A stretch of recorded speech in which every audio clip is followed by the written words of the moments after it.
welcome back.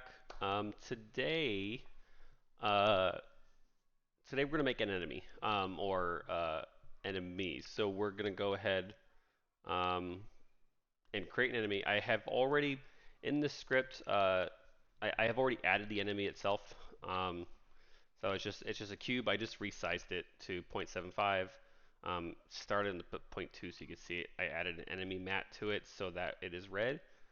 And then the enemy is actually going to be a prefab as well, so I did add it to prefabs. But we do need to create a script for the enemy prefab, and what we needed to do is we needed to spawn um, uh, on a certain Y position.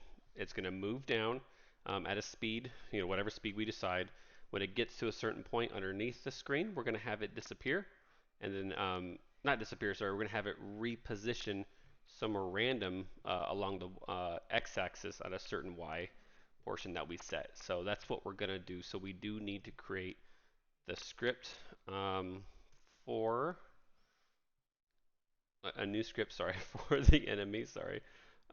Scripts, and we're going to call it enemy. One thing we haven't talked about, I haven't mentioned before, when you create a script, it's very important that when you rename it, if you're going to rename it, you do it right then and there when you create the script, because you need this enemy name that here to match the public class enemy. When we create new scripts, I forget what it's called, but it'll be called something else and it won't match, and then things won't work properly. So we need to make sure that we do that. Let's go ahead and drag this enemy script onto the enemy prefab, and then we'll go into it. So everything that we're going to do right now in this script that's going to do what we talked about is stuff that we've already done. If we've just done it for other things, we're going to set a speed, use it a private float, so we can modify that speed. We're going to do a transform and translate on vector 3. Instead of going up like our capsule did, we're going to do down because our laser is not going to shoot up. We want the enemy to come down. We're going to do transform position Y.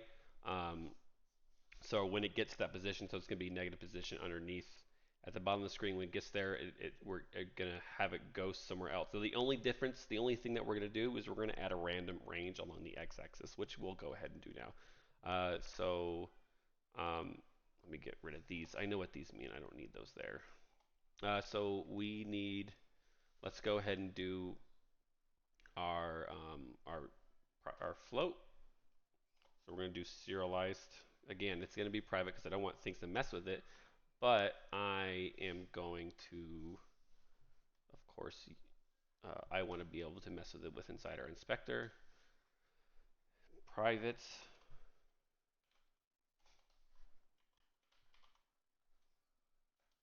float. This is going to be underscore speed.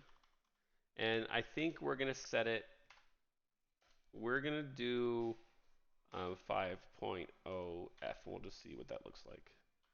And then we'll mess with it when we get to it. And then we're going to go down into void update. And we need to make uh, we need to create the transform translate on the vector that's going to go ahead and bring it down. So like we did before with the capsule, or our laser, which was a capsule. Transform. Oh, I was in the right. Transform.translate vector 3 dot down. And then we're going to do times speed, which you can see it coming up, or underscore speed because it's private. Uh, and then times we need the current time, so we want this to move down at, you know, not per second, not 60 frames per second. So that was times and then time dot delta time.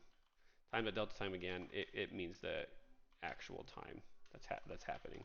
Because if we don't do time dot delta time, it's going to do that speed, but it's going to be so 4 times 60. So every frame, so it does 60 frames a second. So it's going to move, or 5, it's going to move 5 meters every frame, and we want it to move every second, not frame. So that's what time dot delta time does for us. And then now um, we need to create that if statement for the transform position. Now this is going to be where it's going to disappear uh, along the line. Our laser, our laser disappears on the way up, which is good because we want to know that. So on 8F is pretty much probably we're going to have him spawn. Where's our player go to? Where's the bottom line that the player can go to? That's important. It's on the Y. Oh, we clamped it. That's right. Okay. So negative 3, 8. So we'll do 5. All right. So if transform dot position dot Y because is less than negative 5F, and then we're going to close parentheses, and now we need to say if it is, what are we doing with that?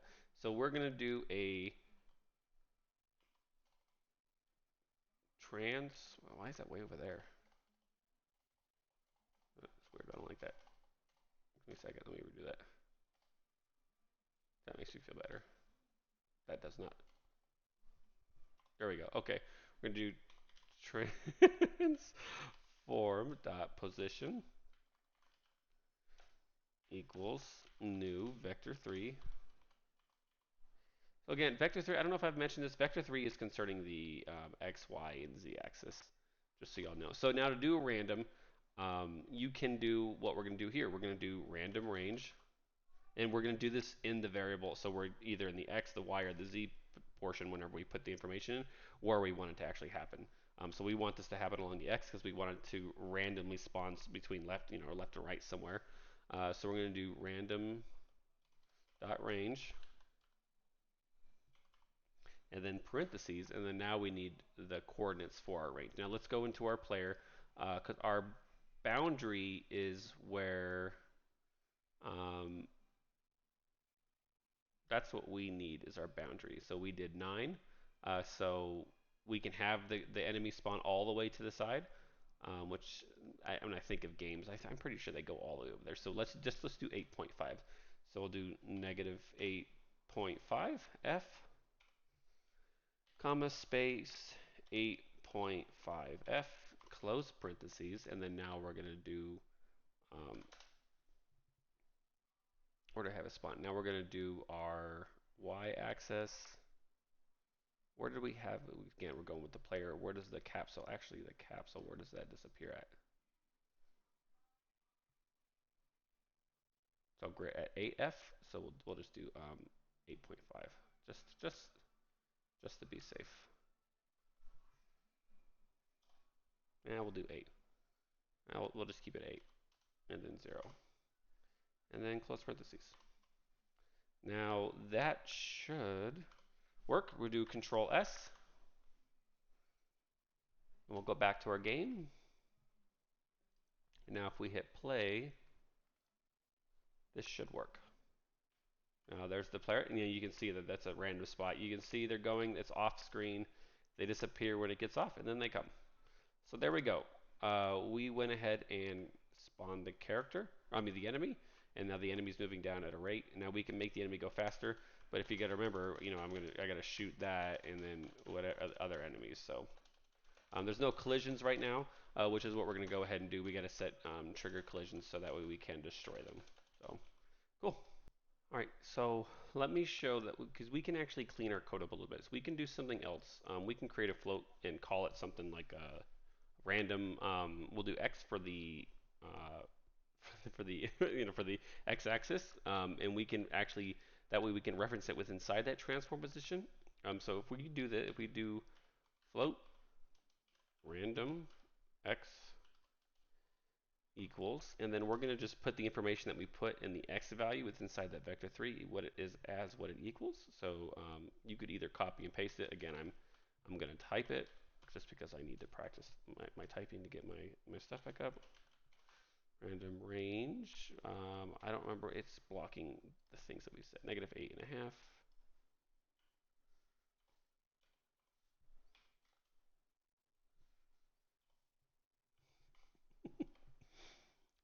There we go. And then now we can get rid of all of this and just put random x. And then now that should work. We'll do Control S. Go back into the game, and now if we hit play, it should work the same way. Yep, see, it's spawning it in a random spot. Cool,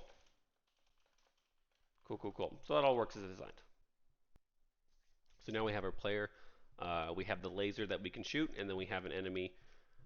Next, we need to make a destroy. You know how we're going to destroy the enemy. So we're going to have to set some trigger collisions, and then we can work on player health as well, player lives, and then damage and everything that we take. I don't know if we can do this both in the next video. It just depends. I'm trying to keep these at 10 minutes, so this one's just a tiny bit over 10 minutes. So that was it. If you have any questions, please again feel free to put it in the comments. My Medium post will be in there as well. The link to my Medium, and I'll post that probably.